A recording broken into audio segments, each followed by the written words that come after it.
Halo guys, selamat datang di channel Solusi Keuangan. Nah, di channel ini saya akan membahas tentang solusi dan masalah keuangan kalian yang berhubungan dengan pinjaman online, hutang, kredit, dan lain sebagainya. Nah, di video kali ini saya akan membahas tentang kredivo. Apa sih resiko terberat jika kita gagal bayar atau telat bayar di kredivo? Nah, yang pertama, yang jelas pasti BI checking atau slik OJK kalian akan buruk ya. Kenapa? Karena kredivo ini sudah legal dan resmi diawasi oleh OJK.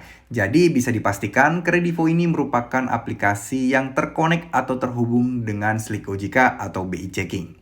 Nah, lalu selanjutnya, jika kita telat bayar, tentunya akan ada denda dan bunga yang akan membengkak setiap harinya yang bisa kalian terima. Jadi intinya hutang kalian ini akan semakin bertambah dan terus bertambah seiring bertambahnya waktu, seiring lamanya kalian tidak membayar hutang kalian, teman-teman. Jadi ibarat kata hutang kalian katakanlah cuma 1 juta, ya lama-lama bakal juga bisa menjadi 2 juta. Seperti itu ya teman-teman. Tapi enaknya lagi karena kredivo ini sudah resmi OJK, jadi mereka ada aturan nih teman-teman. Jadi bunga atau denda yang akan dikenakan kalian nanti itu mentok-mentok hanyalah 100% dari pinjaman pokok kalian. Jadi kalau kalian tadi pinjam 1 juta, maka nanti ketika kalian denda dan nggak bisa bayar berbulan-bulan nih, nah mentok-mentok itu akan jadi 1 juta juga.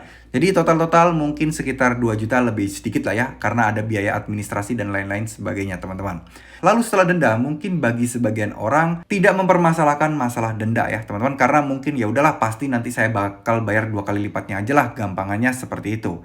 Nah, yang paling mengganggu menurut saya pribadi itu adalah diteleponin pagi, siang, malam oleh DC Kredivo jika kalian telat bayar ya. Jangankan telat bayar, jatuh tempo kurang 1 hari aja udah diteleponin berbagai macam cara teman-teman. Nah ini benar-benar sangat mengganggu aktivitas kita banget ya teman-teman.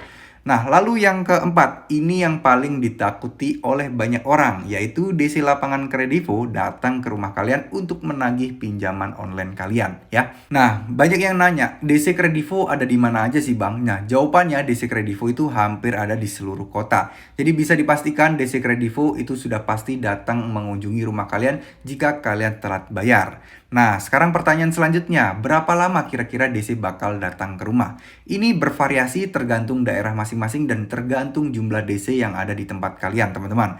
Jadi rata-rata akhir-akhir ini di Kredivo itu 30 hari aja udah mulai didatengin DC lapangannya, teman-teman. Tapi kalian gak usah khawatir ya, kalian gak perlu takut yang berlebihan karena menurut pengalaman teman-teman yang sudah didatengin ketika telat bayar sudah 30 hari atau 1 bulan dari Kredivo, itu rata-rata DC-nya ramah-ramah dan baik kok, dan DC-nya juga sopan.